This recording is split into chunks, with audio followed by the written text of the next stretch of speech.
welcome everyone. I am Juewei with the Humanistic Buddhism Center here in the serene campus of the Tien Institute. And actually in this studio with me is Jasmine Brinsmith. She takes care of all the logistics to make sure that we'll have a very smooth flowing webinar today. And she has been taking care of all of you when you received your registrations. So thank you, Jasmine, for making today a very smooth one. Everyone, welcome to our third episode of the COVID-19 Detox Webinar Series. The topic today is maintaining a steady mind. So for those of you who have been with us for the past two webinar episodes, welcome back. And for anyone who is new, welcome. This detox series. Why detox? Because I think that during these unusual times of the COVID-19, we may experience worries, anxieties, fears, so much tangles, and we may end up disentangling ourselves among these tangles. So I'm hoping that this detox series will allow you an opportunity to reflect on some of these tangles and find some means to disentangle ourselves, to get into a more comfortable position, which is what I call the eye of the hurricane. So that while the hurricane really whirls around us, we have an opportunity to stand in the eye of the hurricane for an hour today, listen to some very insightful and wise speakers, try to guide us out and transcend this hurricane. So I'm very grateful today that we have with us in this webinar our guest speaker, Tien. Tien is the founder and president of the Metta Center, which provides a space for Buddhist teachers to share the Buddhist teachings to the public. Tien is also the principal solicitor of Metta Legal, where she is now, a law firm that deals with cases relating to family law, child protection, property, civil litigation, and guardianship matters. She's also an accredited mediator at Metta Resolution, which provides mediation, training, and coaching to resolve conflict in the community and within families. Tien is now serving her second year on the board of the Buddhist Council of New South Wales, where both of us have been working for the past few months together, and is active in the Buddhist community, supporting various noble causes. So I'm very grateful that Tien gave us so much time to record a podcast prior, and today an hour to share her insights with the community here today.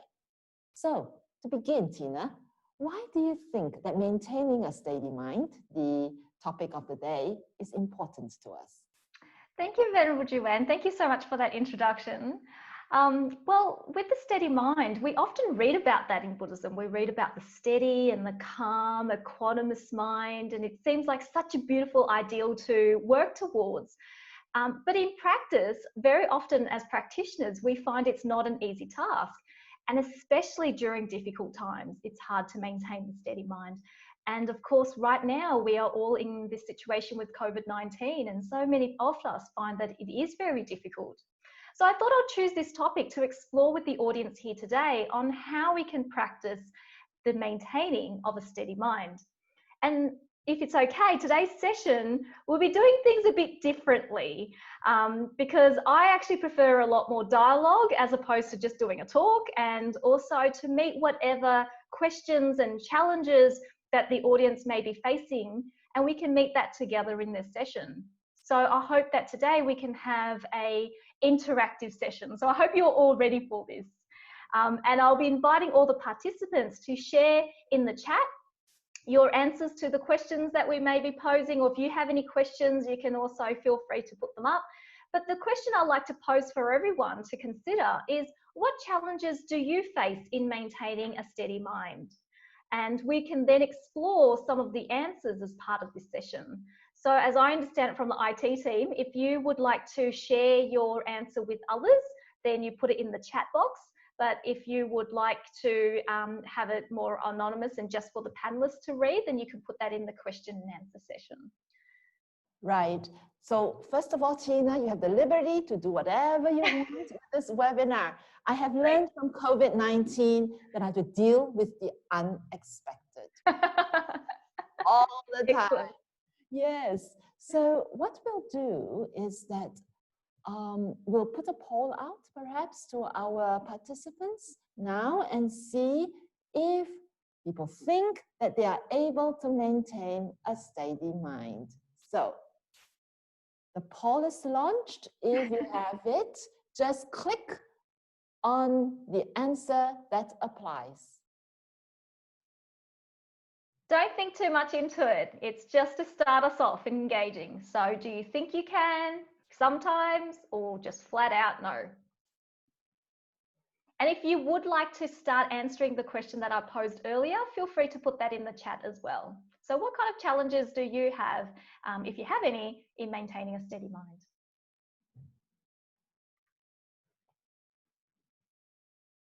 Okay, it looks like we've got 4 persons who think that they can maintain a steady mind, 1 person who definitively thinks he cannot maintain a steady mind, and 25 persons who sometimes can maintain a steady mind. Great, that's a great start. Thank you everyone for participating in this poll. We are going to end the poll now and share results, it says. So I think everyone now can see those results. Yes, Tina, can you see it on your screen? I think so. All right. So how do I get out of this? Now, let's look at, before we begin, already, you have invited some comments. So in the chat session, we see that, let me see. We've got a, wow. We've got a few coming in, yeah. Oh, there's someone, I think it was Chris, who says, I appreciate all the accelerated Dharma that has been occurring online. Yes, we know there's so much Dharma sessions now available for free in the digital world. There's a real silver lining here. E-Vesak was fantastic. And he hoped that it will become a new annual event. Well, Tina, you were the special MC here in Sydney for the E-Vesak event that took place on Sunday. How did you maintain a steady mind? The audience probably didn't realize this, but just before the video went live, there was a moment when I was like, oh my goodness, because what you probably didn't realize was I couldn't actually hear what was happening. So I had some technical difficulties. And all I could do was I just went, you know what, just ride with it. So I would, the moment that my video came up, I just went with it. And if you can't hear me, oh well, I'm sure the tech team can deal with that. And it worked well. And apparently afterwards, people said that they didn't even realize that there was a problem. That's great. So that's the first tip for today, ride with it. Ride with it. I call it riding the waves. Whatever the circumstances are, just ride with it. That's great. Well, we've got some answers to the challenges that you say. So some of our audience members have said that the challenge of discipline, the challenge is not to think too far ahead. Here's a question. One difficulty I often have is that I'm affected by others, especially my family members with their emotions. How would you deal with that, Tina? That's a great one because it's so true, isn't it? We feel that for example, we may walk out of a meditation session or a meditation retreat and we think like our life has changed, and we go home and then bang, everything kind of comes back. And there's always somebody in our life or somebodies in our life who just knows how to press our button and trigger us, hey?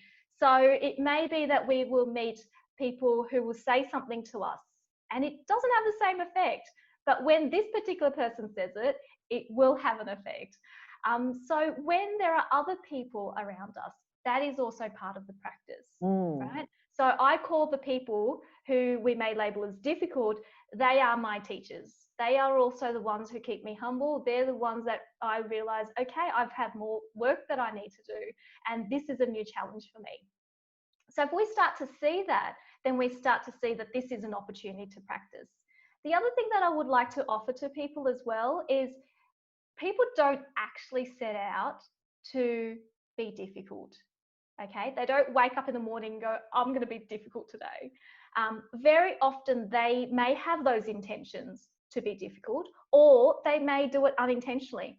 And very often it comes from their own sense of hurt as well. So they aren't happy, right? Have you ever seen someone who's happy and causing people difficulties and anger intentionally? Yeah, so very often it's because of their own hurt. And so for them, we can offer our compassion and we can listen and understand. Thank you, Tina. It's so true. I live in a big community, so people think that we are always alone. No, in fact, the reverse is true. Wherever I go, there are people. And in a big community, we have many people with different emotional tolerance. So the same event, you'll find that we can respond rather differently. And this is a time I believe it's for us to step up and offer support, rather than to be pulled into the emotional distress. Yeah. And the other thing as well is to remember that we have to be careful that we're not the difficult ones, because sometimes it's very easy to think, oh, they're just being so difficult because they don't agree with me. We have to take a step back and think, okay, why are they coming from that perspective? Why are they acting and thinking and saying those things? And what's my reaction to that? And then it's easier to be able to understand them and not be pulled by their emotions. Yes, it really takes a lot of practice in mindfulness to be able to step back and say, well, let's pause and let's see where the source of the problem is. Yeah. And perhaps that leads to our next question. Someone here will find distractions are a problem even when meditating. What do you have to say to that? Yeah, I think I'm going to say this to everything, but distractions is actually part of the practice, right? The distractions is what we need to, it's kind of like a sign that we need to accept it, and we need to see that the distractions are arising for a reason. And very often in meditation, distractions arise because of craving. And of course, with this practice, it's to understand craving and understand how to let go of that craving. So let go of that distraction and let go and relax into your meditation.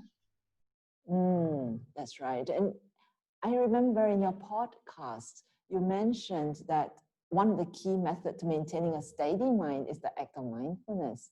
And you explain mindfulness as meeting the reality of life as it is unfolding right now. Well, this life is really unfolding every day, presenting us new challenges. It appears to be an incredibly simple practice, but are my fears and my anxieties not also my reality, like these distractions that come up? So how do we distinguish between our supposed reality from our true reality? Yeah, that's a really deep question. There's actually more that we can look into in terms of our reality. So in that moment, that fear and anxiety and all of the thoughts that come with that, it does feel real. And it is real. But then when we look at it at a deeper level, what is it really? What is fear, right? What are the physical manifestations? What are the emotional manifestations? What's happening in the mind? That is real too. But very often we don't meet that. We don't see it, because when the anxiety arises or the fear arises, what do we want to do? Because it is linked with aversion, we want to run away. We don't want to see. We don't want to meet it. We just want to. So and it will take time to develop the courage to be able to meet it and to look deeper into it. And we see we're never afraid forever at every second of the day. It actually comes and goes. Same with anxiety. It is also transient and impermanent. It is. Someone here has found that he or she has stopped meditation during this lockdown period. Why does the mind do this? This person was doing more meditation before lockdown. Why do you think so? Yeah, I often do this. I hope you'll forgive me. I ask that question back to you. Why do you think so? Looking deeply into why. as opposed to me giving a generic answer. And by the way, if any of my answers don't hit your point, feel free to pop more into the chat as well. But we have to ask that question. Why? I mean, there are so many hypotheticals I can come back to, but for you specifically, for the person who wrote this, deep down, why do you think that is? Is it because you are running towards something or running away from something? Is it something that actually you deeply need? Do you need this time for a break? Do you need this time for a rest? Do you need this time to be able to do other things? That's a matter for you. I don't know if this relates from the same person, but there's something in the chat that says, would they stop meditating as the reasons to meditate are removed? Okay, well then we have to look at why we're meditating, right? If our intention to meditate is because it is to deal with whatever is going on in our life, that's good, but remember, meditation is also to train the mind, and it's to train the mind so that we have the faculties to deeply investigate into the reality of things. And that reality happens whether we're outside and we can go out, or whether we're in our homes. Yeah, I think that goes back to our motivation for meditation, Tina. And there are many side benefits to meditation. Let me share one with you. I didn't expect it, but it happened in the hospital. One day I was in the hospital and they left me in the waiting room, and I don't know how long I have to wait for. So there I was, and we're not allowed to drink, not allowed to eat, because I was getting ready for a small procedure. So there I was waiting. So at that point in time, I think what helped me pass that period was meditation. Because meditation is where you just sit and you expect a bell to ring sometime, but you don't know when. But being comfortable at that time, just watching the breath, because there's nothing else to do in the waiting room.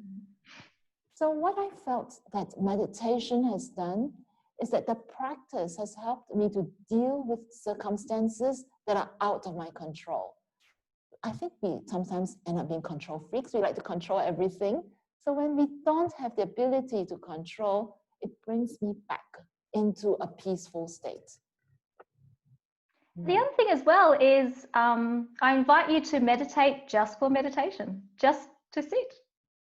Which is how we started, isn't it? Yeah, it is. Meditation, and then the benefits come along. Yeah, exactly. There's a question here, Tina, about sometimes work gets too busy. How do we deal with busyness? Now, you would be a good person to answer that. You are so busy.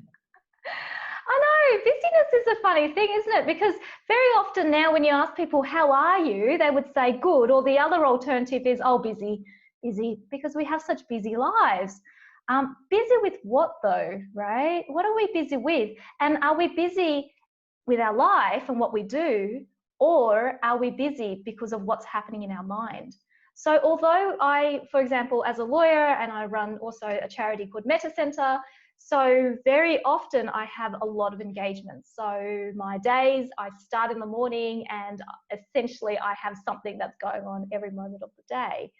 But does the mind have to be busy, right? And then even after work, does the busy mind continue, or can you actually find rest from it? So I find that how to deal with busyness is to understand that there is the external busyness, but the internal busyness is a choice that we can make.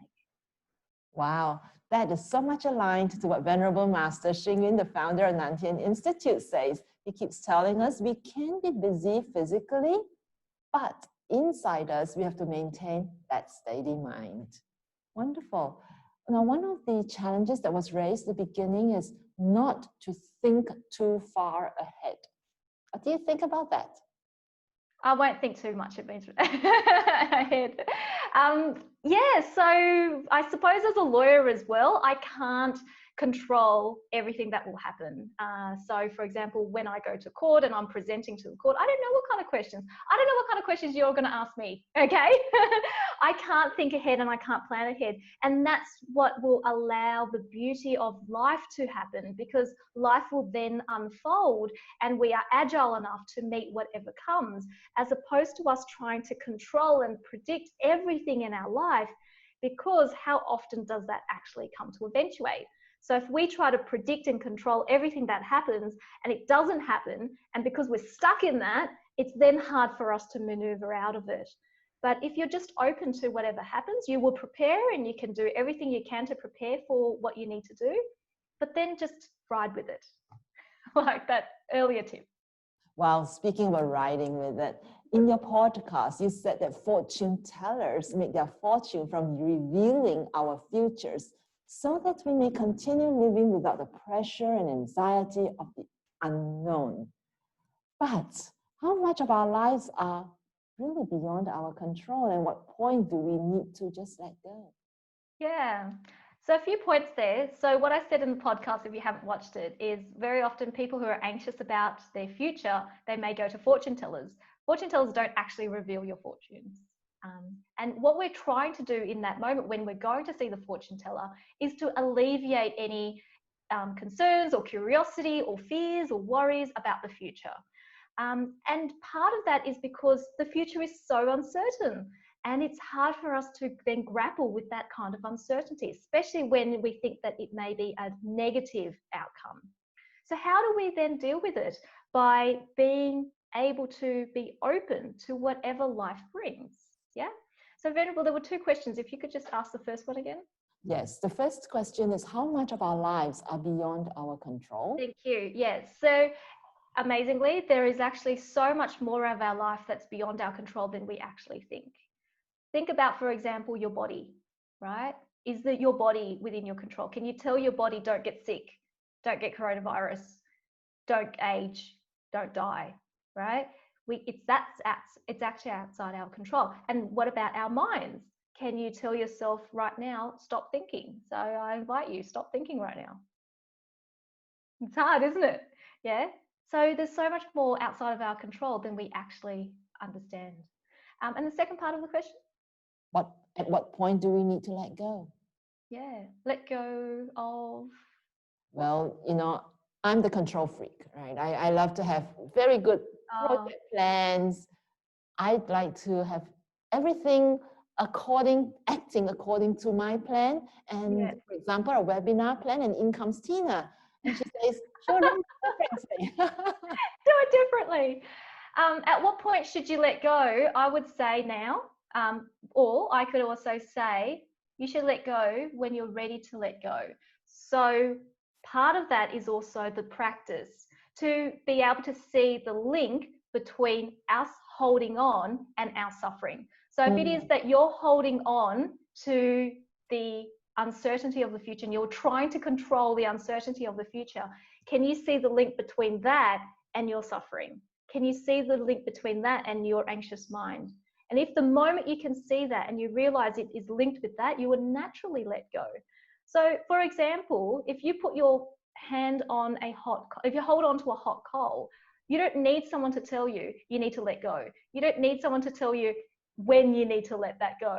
You will feel that pain and you would want to let go. But it's understanding the link between the two so that the letting go becomes natural rather than a forced one. That's right. I guess that's part of our practice, to know the right time. And if we don't get it right the first time, that's perfectly fine. Yeah. It's like juggling, right? If we can't juggle everything, the ball drops, well, we just bend down, pick it up, and start juggling again. Yeah. And even if you let it go and then you do pick it up intentionally or unintentionally, the period in which you have let it go has actually offered you some relief. So sometimes what I do in sessions, if this was face-to-face, I actually go around the room and I give people certain things to hold. So they may hold a cup, for example, and that cup, when you first pick it up, it's okay. But what if you have to hold that for a day or a week? It becomes really painful. But then when you put it down and then you pick it up again, it's lighter and it's easier. And it's the same as when you have a piece of paper. So you may hold on to a piece of paper and it's very light. it actually is okay. But if you had to hold that for a day, a week, a year, it becomes painful. So the analogy that I'm using is it's actually not sometimes only what you're holding. Some things are heavier than others, but it's also even the light ones. If you hold it for a long time, then do you see the link between that and your suffering? And then hopefully you can let go. Yeah, thank you, Tina. There's a question here about whether living in the moment is a form of meditation or a pathway to achieving it. Living in the moment, is it a form of meditation or a pathway to achieving it? Achieving meditation?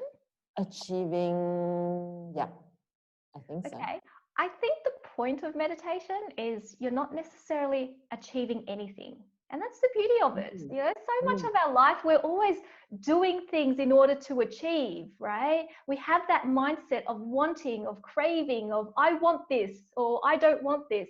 And meditation actually goes counter to all of that, which is why it's so great, and also why it can be very hard as well. So if you are living in the moment, if you're in the flow of the moment, I think that that's beautiful, and that's a form of meditation in and of itself. Well, it looks like we have a lot of meditation questions today. There's one here. What is the difference between normal meditation and metta meditation? So it depends on, I'm sorry to keep defining things. I'm a lawyer, I can't help it. Depends on what you mean by normal meditation, right? But metta meditation is a form of meditation. And so metta meditation is where it's loving kindness meditation, where you develop loving kindness within yourself, and then that loving kindness gets expanded so that you can encompass more and more different types of people and also in all directions. Normal meditation, there are different other forms of meditation. Depending on how much time to get into it, but just very briefly, I guess most of the time people now are practicing meditation on, say, for example, the breath. So they're watching the breath, however it manifests in the body, whether it's at the nostrils or at the abdomen, rising and falling.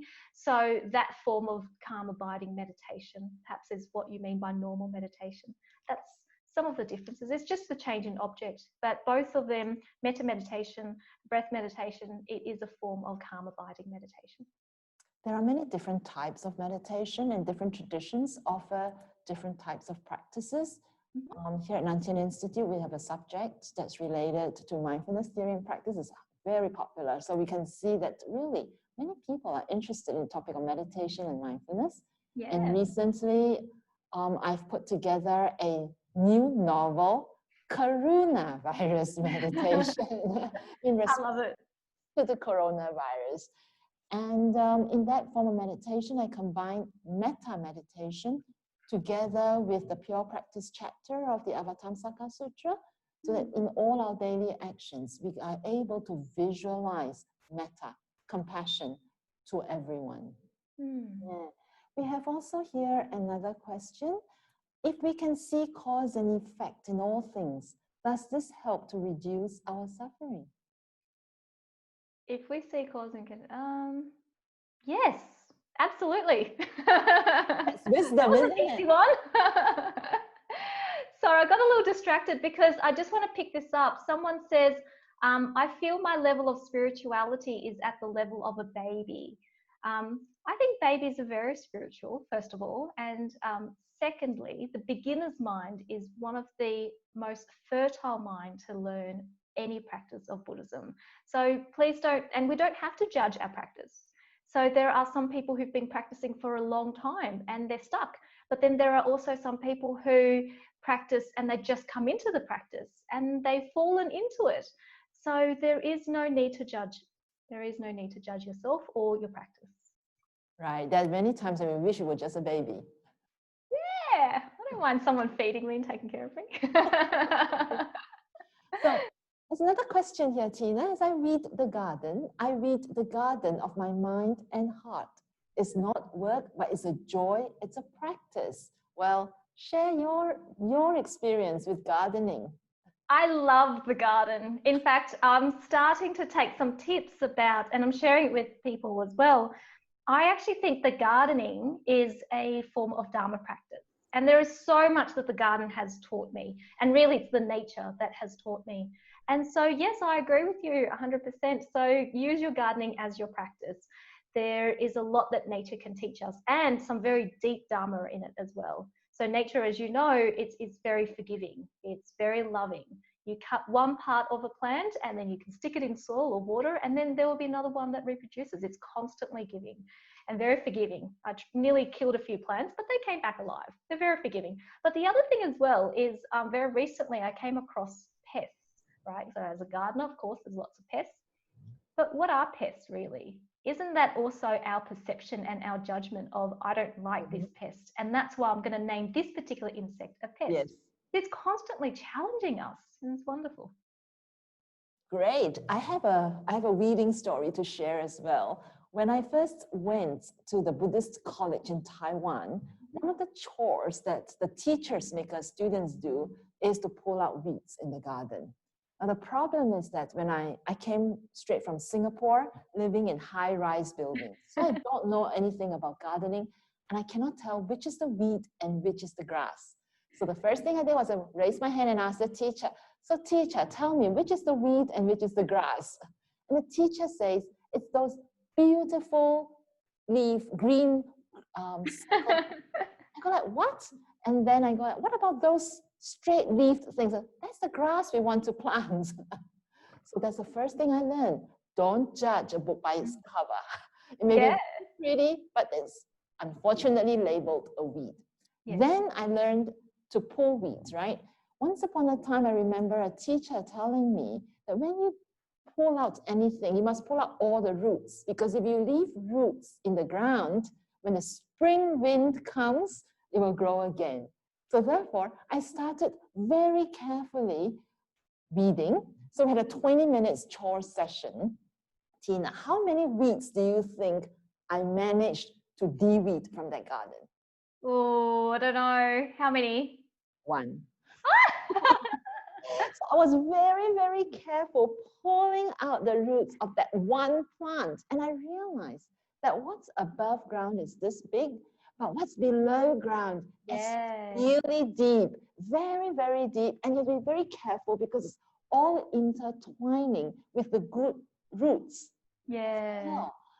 So it took me 20 minutes. And then as an engineer, I went back to the classroom and started measuring. And I discovered that what's above ground is 1 part and what's below ground is 6 parts. Yeah. So then I started learning to be more patient with myself.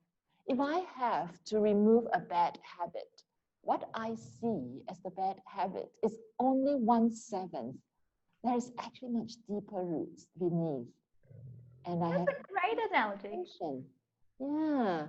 So detoxing takes time. Yeah, it does indeed. That's a great analogy. I love it. I can go all day about gardening, so maybe we should move on to another question. Yes, there's one question here. I'm oversleeping every day. How can I detox the mind from oversleeping? Oh, well, first of all, maybe check in, do you need to oversleep, right? Because very often people go into retreat and they're so gung-ho and they're like, I'm going to meditate however many hours, and they just keep falling asleep. And generally that happens for the first day or so. And that's because you probably need it. But then afterwards, if you realize, okay, I'm oversleeping, not because I actually need the sleep, but perhaps it could be because of a habit, or it could be craving, or it could even be aversion. I don't really want to know what's going to happen today. I'm dreading what I'm going to do today, and that's why. So looking again into why this may be happening for you, and then dealing with the root cause, talking about gardening analogies, using the root cause, and then dealing with that instead. It's back to causes and conditions, isn't it? For sure. Yeah.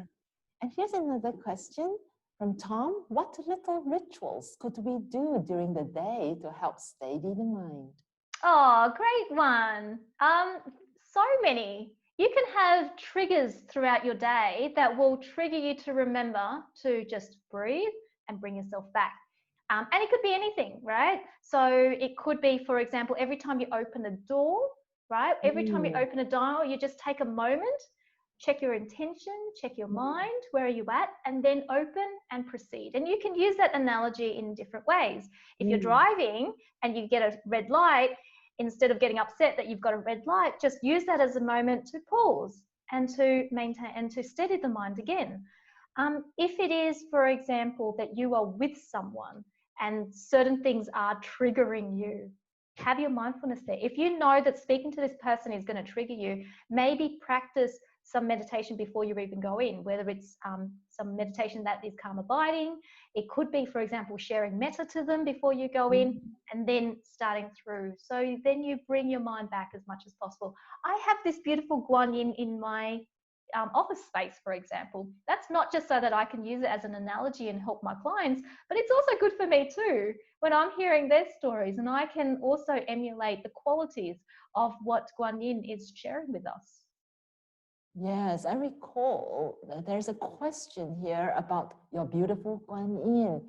Someone in the audience really loved your painting. So would you be kind enough to share where the painting of guanyin came from? Where did you buy it? It's so beautiful and peaceful. Oh, thank you. I didn't buy this. This was gifted by Subhana Bugaji. So she's a Zen Roshi teacher here in Sydney, and she gifted this to Metta Centre. And in Metta Centre, we've got doors. We couldn't fit it in there, so it ended up here, which is also part of Metta Centre too. We also use my law firm, by the way. I generally open it up for other Buddhist groups to use. So that's also nice for them to come here, have a meeting, and there's guanyin here sitting here as well for her. Thank you, Tina, for sharing your guanyin with all the Buddhist groups too. Thank you. There's a question here about maintaining a stable mind. Cheryl finds that my mind runs at 100 miles. Mine too, Cheryl, you're not alone. So running 100 miles per hour, that's a noisy mind. So what do you think she can do? Yeah, and this is very, very common. And it's also very common that people come into meditation and they just hope things will just calm, or they hope that once they finish work that they can just switch off, or when we go to sleep that we want to switch off. But what we have been doing throughout the whole day is creating this habitual tendency of the mind going so quickly. So it's going to take time to change that habit of the mind so that the mind has time to slow down.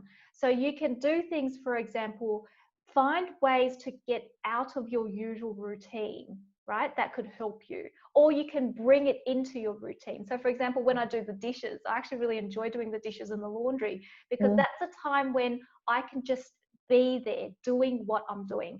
If I am washing the dishes, I am just washing the dishes. If the mind is thinking about all these other things, I can just notice that and let that go and come back to what I am doing. Spend time in nature, right? I love gardening for that reason. I can spend hours there because I am just there doing what I'm doing. And of course, meditation is wonderful too.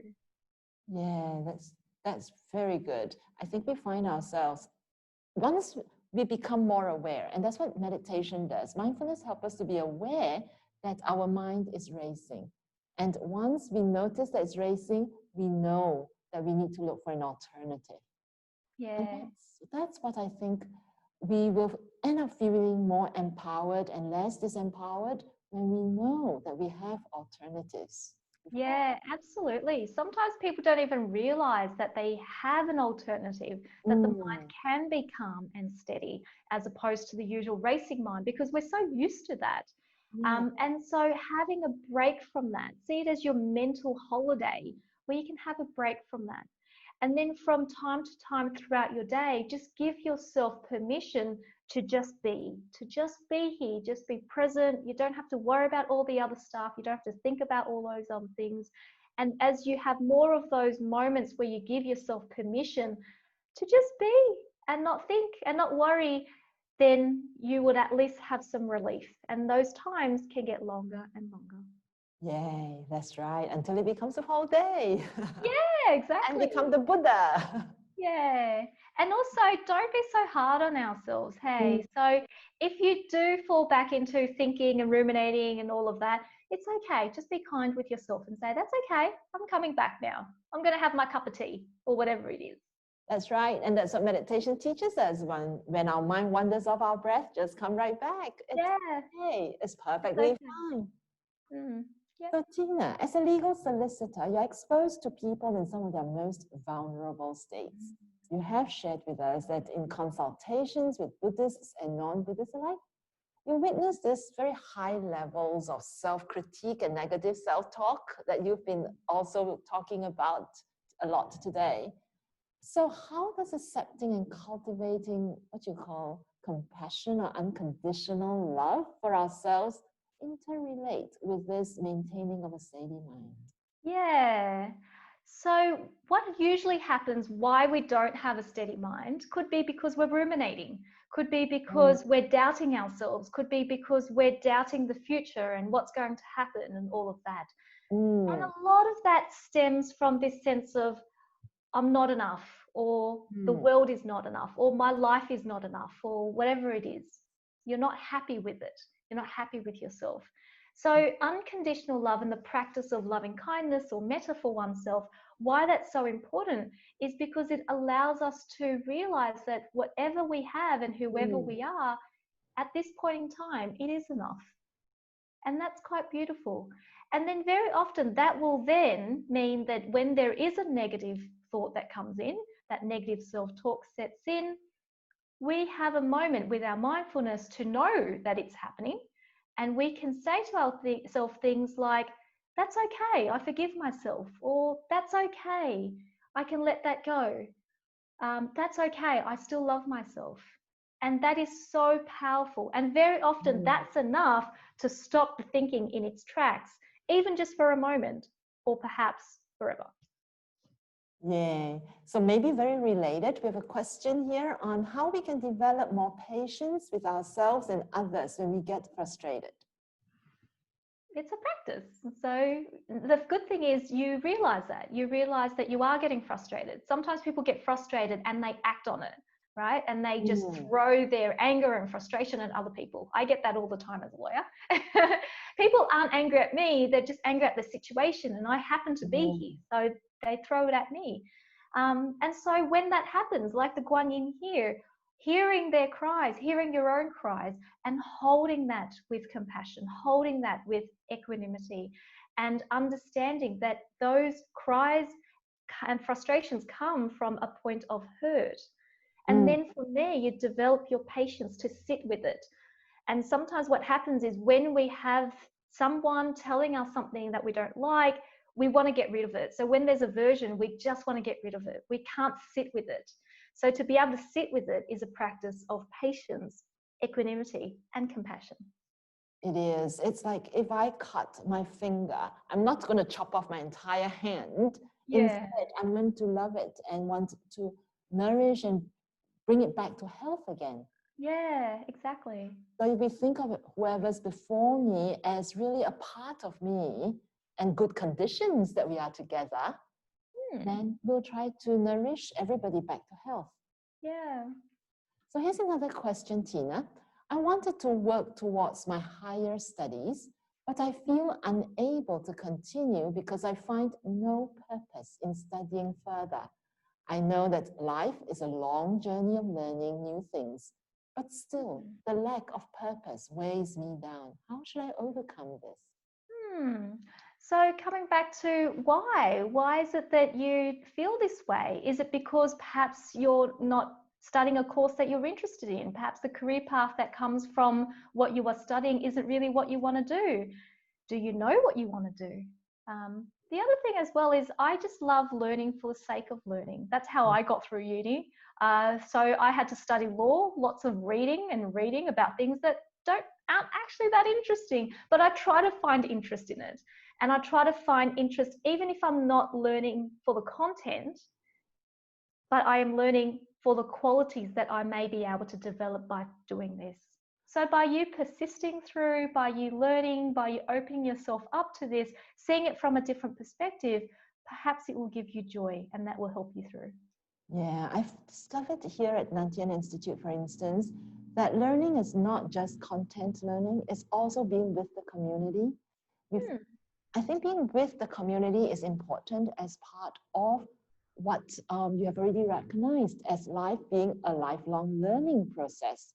And we not only learn from books, we learn from people around us. And coming to a classroom means you meet a group of like-minded individuals, but at the same time have enough diversity to trigger new thoughts and new awareness. Yeah.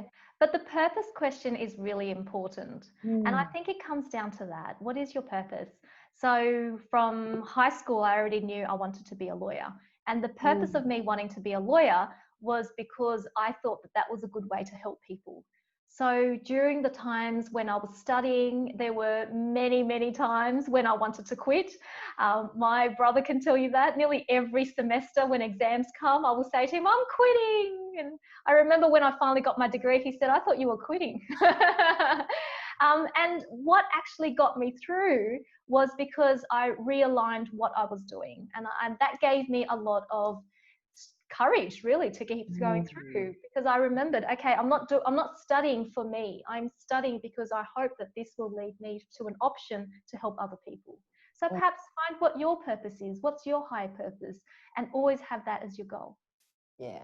So let's take another question here. Mid-afternoon, Tom gets a carb craving disturbance, distracting him.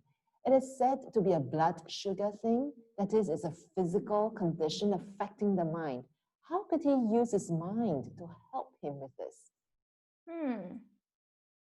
And how does it affect his mind? Because it's a carb craving. You know? Oh, okay, right. Okay. Carbohydrate craving. Yeah. Well, we all have cravings. And we all have our little afternoon times when we need cravings, whether it's a cup of tea or a coffee or sugar or whatever it is, or carbs. And so if you are able to see that craving, right, understand how is that craving arising, and also what are the responses, and not beat ourselves up for it. So when that craving arises, how does that manifest in your body? How does it manifest in your mind? What are the habitual reactions that you have to it? Is it craving? Is it aversion, right? And then what follows through. So it's always about observing and using this as your practice to understand better how it is that habit works. How does causes and conditions work? And perhaps something enlightening can come from this. Wow, that's wonderful. Perhaps at this note, we can take a very short break just to allow us some time to collect our thoughts. And after that, we'll invite some more comments and questions. Will that be all right? Yeah, fantastic. Yes. So let's take a 1-minute reflection break.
That was just like a little interlude to help us to perhaps collect our thoughts about what has happened.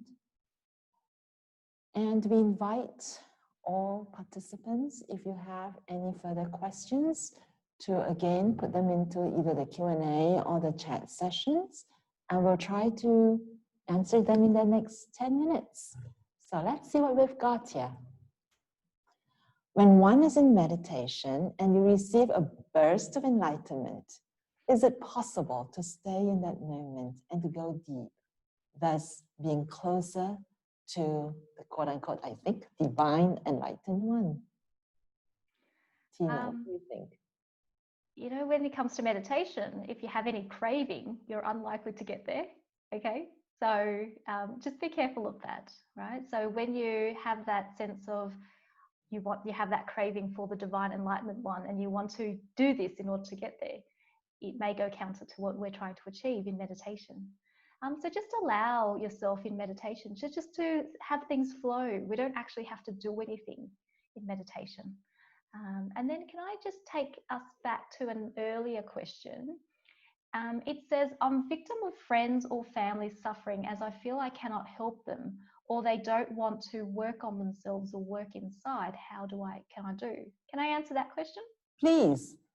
Because this is also a question that is very common, because we want to help people who are in suffering, but sometimes we get stuck into it as well.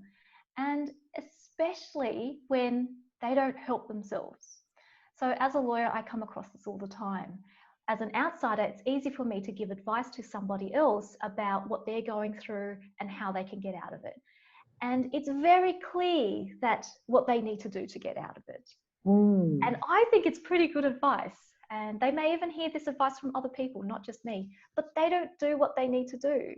So some of the clients that I work with, they may be, for example, addicted to something, whether it's drugs, alcohol, or something of that sort. And so the advice will be, well, you need to get off that stuff. And it's obvious that if you do, then the suffering will be eased. But it's not easy for them, right? Because it's an addiction. So when they come back to me after however many months and they still haven't gotten off that addiction, it's very easy for us to feel disheartened that I put so much effort into helping this person and they can't do what they were supposed to do. But we need to understand, why did we give the advice in the first place? Are we giving the advice because we want to help them? Or are we just feeling, because of their suffering, it affects us? There is aversion towards how it is affecting us, and therefore we want to push that away. So we have to be really careful. Are we helping them, or really are we helping them, but in fact helping us to get rid of that feeling? And if we understand that we are helping them, we need to carry them along wherever they are at. So if they're not really ready to hear your advice, or perhaps they need to hear your advice in a different way, or perhaps they need some step before they can do what they need to do, then we need to put ourselves in their shoes and help them wherever they are at. And then as to how it's going to affect us, practice equanimity. So very often I talk about the Brahma Viharas, the 4 ways that we can practice when we are met with someone. We meet them with metta, loving kindness. We meet them with compassion. If they're doing well in their life. So for example, if my client is doing something well, I would actually praise them and compliment them, encourage them. But also the 4th one, if they don't do what they need to do to help themselves, have equanimity. That will help you balance the whole thing. So hopefully that helps you. Yes, so here's a related question, Tina. So how did you get so wise? Were you born with wisdom, or how did you establish you being you? Don't see this as that. I suppose it's just part of the Dharma practice. I have to say, I am so grateful for being able to come across the Buddha's teachings and having the ability to practice. And I know that this is something that is very special. And so I encourage all of you that this is something that we should take as something very valuable in our life, the Dhamma practice. So all credit to that, 100%. Yeah, thank you so much, Tina. Another question here from Margot. Often we realize that if we do not let something go, we will feel more and more suffering. But it's still hard for us to let go. Is there any tips or tricks to deal with this situation? Yeah, you know, some people, they say, I want to let go, and they're holding on to something, and I want to let go, I really want to let go.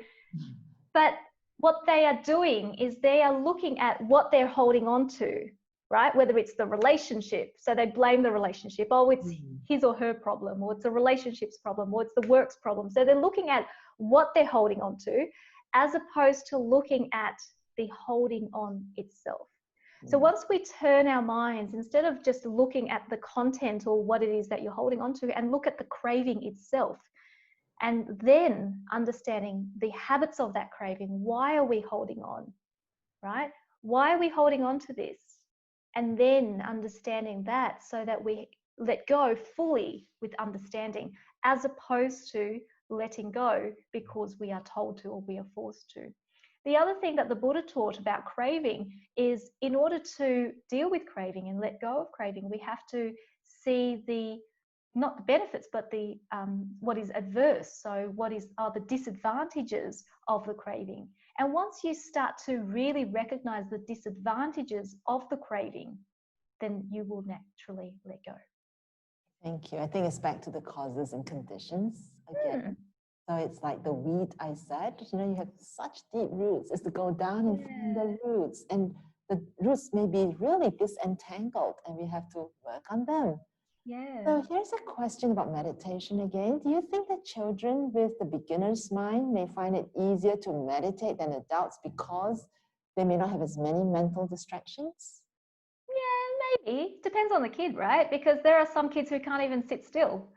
There are some kids who don't understand the concept of meditation. They don't really understand it. So meditation, when it's taught to children, we can teach it differently in order to help them. So please don't think that it's easier or harder just because we are adults. We also have faculties that help us because we are adults to help us with meditation. So as I always say, start where you are, right? With whatever you have. We don't need to compare ourselves and think it's easier if we are somewhere or something else. Right, but how can one develop a more steady mind when there's an active toddler right next to you? Yeah, it can be. And so the active toddler, if we can actually bring this in. By the way, a steady mind is not a mind that is just zilch, right? It's not a mind that's just quiet. We can still have a steady mind even when we're in the thicket of things, when you have your toddler running around. But that toddler that's running around, how is that affecting your mind? Are you getting frustrated at the toddler? Are you feeling that you need some way of around it? So is there some aversion around that? Or the toddler's running around and you're watching the toddler and you're just watching, right? Or you even have a lot of joy and metta, the fact that you have such an active child. Which is it? So again, it comes back to how our minds are being affected or not affected by what's happening around us. Well, thank you so much, Gina. I think you're giving us a lot of tips around how to watch our mind and using the external environment, in fact, as a way for us to come back to the only thing we can control, and that's what's going on in our mind. So it's 2 more minutes to close this session. So Tina, before we close today, do you have a few words of wisdom for our participants? Don't know about wisdom, but I just wish everyone to continue to practice. The Buddha's teachings are vast and deep, and it can solve whatever it is that you're going through and so much more. And the thing about the Buddha's practice is the more that you practice, the more real it becomes. And so I hope that we can put this into our daily life. And perhaps we can do a poll. So the question that we asked earlier, I wonder whether we can ask the same question to you now and what the responses may be. And this isn't a feedback form, by the way, so feel free to just be honest. It's okay. So how do you feel now? Do you feel you can practice maintaining a steady mind in your daily life? Yes, somewhat, or no? The poll should be in front of you now, so please feel free to put in your answers. So how many people do we have participating today, Venerable? There are a total of 48 participants. Okay. Let's so see. Hopefully we'll get some polls responses. Right, so let's end the polling. And can you let me share the results? Can you see them on the screen, Tina? Wonderful. Yeah. Well, that's an increase. That's right. Well done, everyone. Good job, Tina. And all the ones that were at no, I'm really glad that that was bumped up to either somewhat or yes, but also an increase in yes. And of course, when we talk about the practice of maintaining a steady life, a steady mind, we're not talking about having that to be perfect. Okay? This isn't a practice of perfection right now. It's a practice towards perfection. So that's wonderful to see. Thank you so much for participating. Well, thank you to you, Tina, for spending so much time with us and sharing your wisdom. And thank you too to all our listeners on this webinar for your patience, your questions, your comments to make this a very lively session. This is really working out very well. So sometimes it's good to just ride the waves, go with the unexpected. It doesn't have to be very well planned. Actually, no, we have to be well planned, but we can deviate from plan as the circumstances allow. So if I have not managed to attend to your comments and questions, please accept my apologies. We'll try.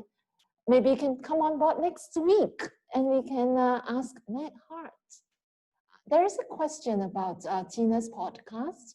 So if you go to the SoundCloud site and go to NTI HBC, that's Tien Institute Humanistic Buddhism Center, we have a COVID-19 Detox Series playlist. And on that playlist, you will be able to listen to Tina's as well as all the other speakers of our webinar series. So we hope that you have found some gems of knowledge that's useful to you while experiencing this shelter in place that, of course, is relaxing. So do keep yourself safe as you go out back into the sunshine in the stores. Here at the Humanistic Buddhism Center, we promote what's called Humanistic Buddhism. So what is it? It's just life. It's everyday Dharma for everybody. So what Tina has shared with you, for example, the practice that we hope that everybody will use to connect to the values of humanity, so precious, especially in this digital world.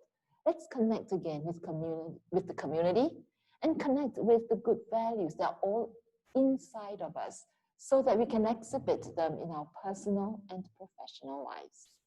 And as a subject of study here at Tien Institute, we do put together the best practices from diverse perspectives and traditions with assured quality as an accredited course of study.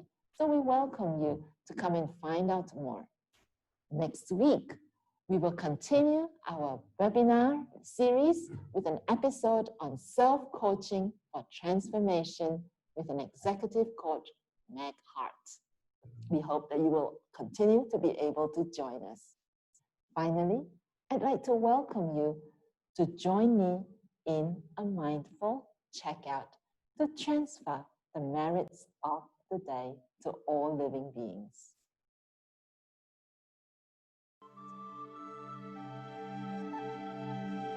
Let us now dedicate the goodness of what you have done to all living beings.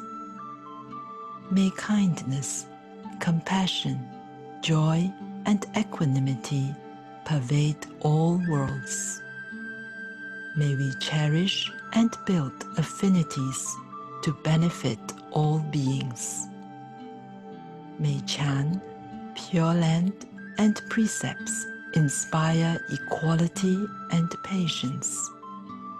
May our gratitude and humility give rise to great vows.